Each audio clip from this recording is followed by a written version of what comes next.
Am I the a-hole for scolding my struggling sister when she gives us grief about adopting a baby? My sister, 35 female, and her husband, 37 male, have been struggling with infertility since they got married 12 years ago. They've tried absolutely everything, from medical to spiritual, but unfortunately nothing works. Now that she's approaching late 30s, they're starting to look into adoption. But it's also been a slow going since their financial condition isn't exactly stable from multiple rounds of fertility treatments they went through. I can only imagine the struggle, and I sympathize with her. But the stress the situation is bringing her and her husband honestly puts a strain on our relationship. My husband and I, both 30, lost our best friends, Mason and his wife Kate, 2 weeks ago in a horrible car accident. They left behind their son Pete, who isn't even 2 yet. It was so sudden and so heart-wrenching. We're all grieving, which lowers out contact with a lot of people, including my sister and brother-in-law. Our main concern right now is ourselves and Pete, whose custody has come to us because we're both his godparents, actively engaged in Pete's life since his birth, and because Mason and Kate have neither left a will nor have immediate living relatives who can take him in. We've decided to adopt Pete as soon as we can stomach the process. My husband and I never planned on having kids, and even if we did, this is absolutely not the way we want to go about it. The situation is far from ideal, but we're starting the adoption process yesterday for Pete's safety if nothing else. We broke the news to our extended families and friends, letting them know that my husband and I won't be very available for a little longer because of this. I know my sister and brother-in-law will have something to say about this. I'm prepared for a few heated text messages or voicemails. However, I didn't expect them to turn up on our doorstep, crying about how unfair it is that we were given everything they wanted, and how we didn't deserve to be parents because we didn't go through what they had too. I've never seen my husband so angry before. He's usually very mild and gentle, but recent events have stretched our patience to the limit. We kicked them off of our porch, and I told my sister before she left that since our pain inconveniences her so much, I won't have her around me and my family at all anymore. I know she made a fuss about it, and now everyone has something to say to us. We turned off our phones, so we don't know which ones are cursing us and which one aren't. I know some did/are. My husband and I are both in pain and grieving, and we can't trust ourselves to be objective. Did we go too far? Now for the top comments. Not the a-hole. Hey, adopted kid here. I can give you tips on how to be an a-hole if you want to be, because this story inflames me anyway. Your sister and her husband, much like my parents, tried everything else before even considering adoption. That makes their future kid their very last option. They clearly would rather have their own child. This attitude disgusts me personally, but whatever, I guess that's normal for society. Pete is your first option.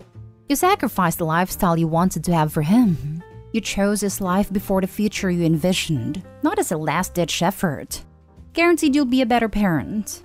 You will be the a-hole if you told her this, and honestly, I encourage it. This comment is beautiful and says everything I thought and felt reading this post. I hope you're not the a-hole, and I strongly advise some major distance from this deeply selfish, narcissistic behavior from your sister and brother-in-law. Not the a-hole. I'm sorry, but that's just disgusting behavior from your sister. You got everything you wanted? Your close friends died, and you have to go through an unexpected adoption for their son who is now orphaned. I know she's stressed, but that's just horrible what she said, honestly. At the moment, I was absolutely disgusted too. My husband was too, judging from his face. Like I said, I've never seen him look at anyone like that. It's like a completely different person. I'm afraid I must have looked just like him then too. It's really shocking when you find out your family has a bunch of victims and narcissists. A tragedy happened, but no. This is about them and their baby troubles. I haven't spoken to many of my family members since I was 18 to 24. I'm now in my mid-30s as well. It's not easy, but your life is better when you surround yourself with people who actually give a damn if you're hurting or not. Get angry, feel angry. You should be angry because what they're doing is making it about themselves when it has zero to do with them. Next story. Am I the a-hole for refusing to let my nieces and nephew live with us? I, 25 female, am married to James, 31 male. We've been married for 2 years and have always planned on having maybe one child. This decision has always depended on us being financially stable. Unfortunately, James's older brother passed away suddenly about a week ago. He had 3 children, 2 girls and a boy. Their ages are 3, 5, and 6. Their mother sadly died from complications arising from a C-section with her youngest. I've just found that we are named in James's brother's will as the ones who wants to take care of the kids. Apparently, my husband okayed this without discussing it with me, thinking that nothing would ever happen to his brother. He already knows he is unbelievably silly for doing this. I've tried to reason with him about it. We live in a miniature 1-bedroom flat. It is on a main road with no garden and is completely impossible to childproof. We also cannot afford childcare, so one of us would have to stay home with the children to make it work. It would have to be me, as my husband earns considerably more than me. If there was no other option, I'd try my hardest to make it work, but my husband's parents have 2 spare bedrooms and live in the countryside right by where the kids lived with their dad. They have experience raising children, but wants us to raise them as it is what their son wanted. They also said this is perhaps the only chance they'll get to just be grandparents, not parents. I'm trying so hard to be sympathetic, but it feels like they're asking me to sacrifice my life for them. I am not a child person naturally. I worry if I could cope with 1 baby, let alone 3 children. And due to COVID lockdowns, I barely know them. My husband and I had an explosive argument last night.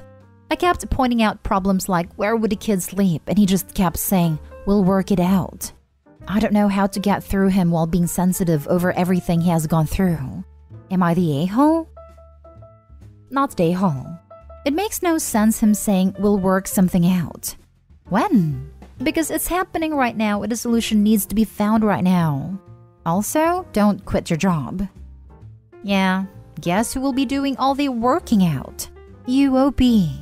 Yes, do not under any circumstances quit your job. Who will be looking after these kids during the day? Does he have any idea how much childcare costs? Unless your brother-in-law left a trust for these kids, say goodbye to all your hopes and dreams for your future. Raising kids is hard, time-consuming, and expensive. At the minimum, these poor kids will need therapy. You have a long and hard road ahead of you raising kids who lost their parents at such a vulnerable age and who were removed from their home to live with strangers. Your husband has not thought this through at all. I'm pretty positive that if Opie removed herself from this situation, the grandparents would take those kids in. Opie's everyone's mule here. No a-holes here. This is a divorce-worthy issue for both sides. He's definitely not the a-hole for wanting to take care of his deceased brother's kids after he made a promise, and that might be relationship breaking if you say no. However, you're also not the a-hole for not wanting to take that on since they have another place to go. If they would go into foster care, you would be a huge a-hole. But if his parents can take them, it's okay to be upset, assuming they want to take them. If you love your husband, tread carefully with us. This is one of the few instances you may not be able to come back from. If her husband loves OP, he should tread carefully. He is absolutely the a-hole for agreeing to this without discussing it with her. This is way too big of an ask for just spring on someone. Not the a-hole. They are asking you to sacrifice your life. Your brother-in-law's will stating he wanted his brother to take the children is unenforceable. Your husband casually telling his brother sure was a serious mistake. As terrible as the circumstances, your husband does not get to tell you to sacrifice your life and your plans for having your own child. He does not get to tell you that you'll be spending the next decade or 2 doing laundry and cooking and homework help. Those children need to go to their grandparents. If you leave your husband over this, that's probably what will happen anyway.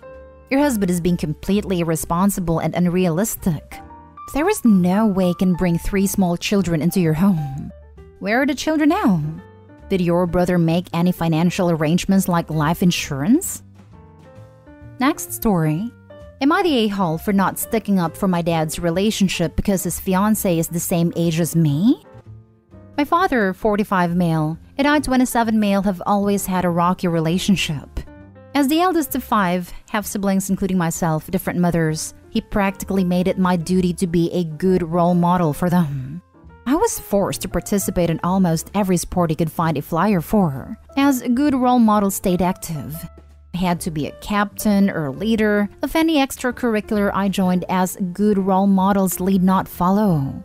I was also not allowed to disobey my father or object to anything he said, as good role models understand that their parents know best.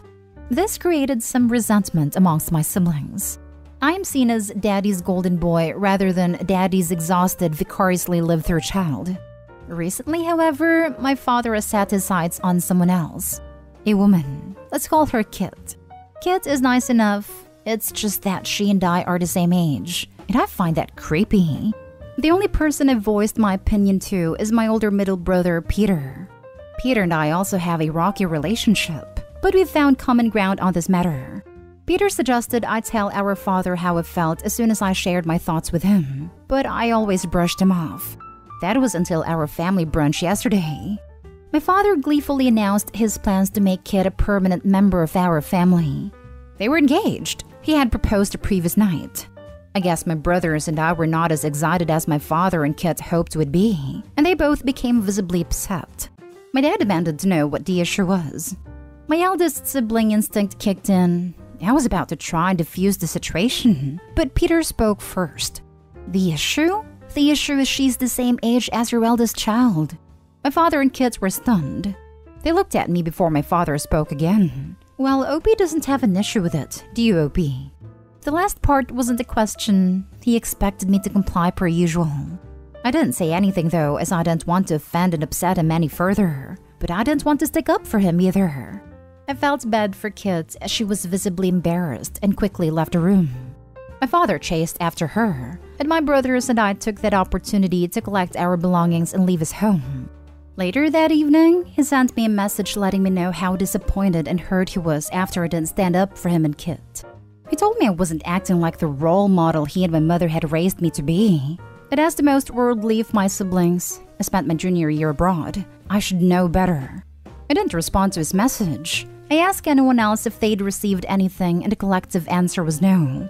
I feel horrible. On the one hand, I believe people should be allowed to love who they love. On the other hand, Kit was probably in diapers the same time I was. I love my dad, and he's done a lot for me over the years. But I'm 27 and tired of being his good role model. So am I the a-hole for not sticking up for my dad? Now for the top comments. How much longer are you going to allow your father to manipulate you? That was going to be my question. It seems to me that Opie has allowed himself to be manipulated his entire life. Now that he is an adult, it is on him to set the boundaries. I fear that Opie doesn't even know himself because he's been told what to do for his entire life. I'm surprised he got to his age without having blown up. Generally, I would have thought that once he got to his mid-teens, he would have rebelled against all of this. People thought I would blow up way earlier too. I didn't because I grew up in the evangelical church, so I was always had an intense underlying fear that my parents would just straight up get rid of me like a bag of puppies in the river if I rebelled. I think sometimes people get into that internalized helplessness loop just because 18 years is so long with no other examples around. And if you're afraid of not being fed / getting hurt, etc., it quickly gets Stockholm syndrome. You're the a-hole, but not for what you think. You're the a-hole because you are a peacemaker and conflict avoider. You never stick up for your values or what is right. On top of that, you still allow yourself to be used as pawn in your father's control, and dare I say emotional abuse, of your siblings. It is time to figure out who you are and live your life by your own rules. Stop worrying about upsetting your father. Stick for what is right. Reading No More Mr. Nice Guy really helped me on this front. Last story. Am I the a-hole for ignoring my half-sister for transferring into my school? So I, 18 female, was pretty much abandoned by my own mom when I was a baby.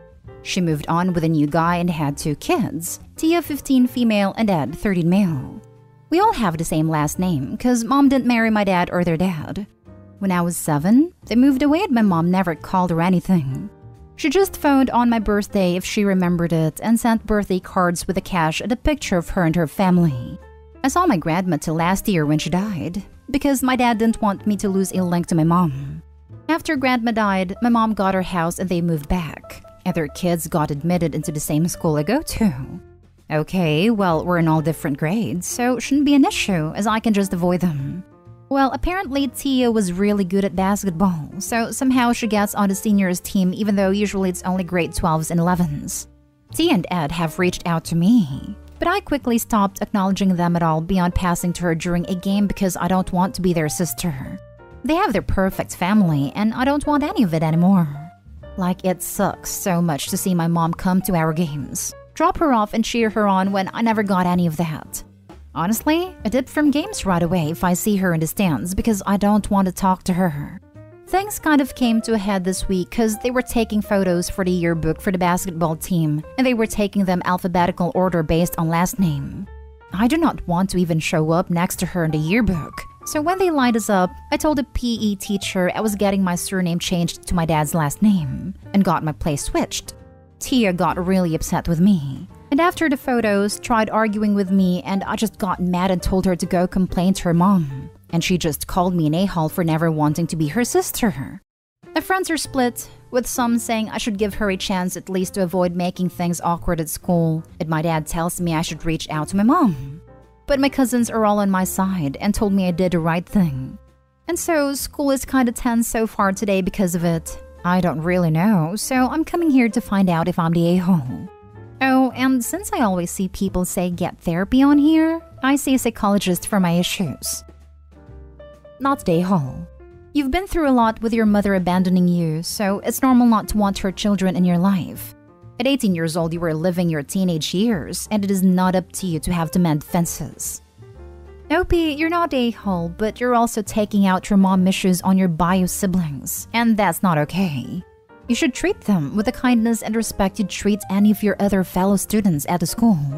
I suggest you take them both aside at lunch and tell them that you have nothing against them, but you don't feel like a sibling to them and you're not interested in a sibling relationship. You expect them to respect your position, and on your side, there are no hard feelings. Not the a-hole. If grandma didn't die, mom wouldn't have gotten the house. The kids wouldn't have transferred to your school and none of you would have been in contact with each other like it had been your entire life. If she wanted to be your friend and sister, why didn't she try for a relationship before all of this? Yeah, it's not like I don't have Instagram or Snap or even freaking Xbox Live. I can't even go back to my grandma's house because they all live there now. That sucks so much. I'm sorry. Yeah, I mean, I got everything that was left to me in her will. But it sucks not knowing what happened to my room there and not being able to remember my grandma where she lived and all.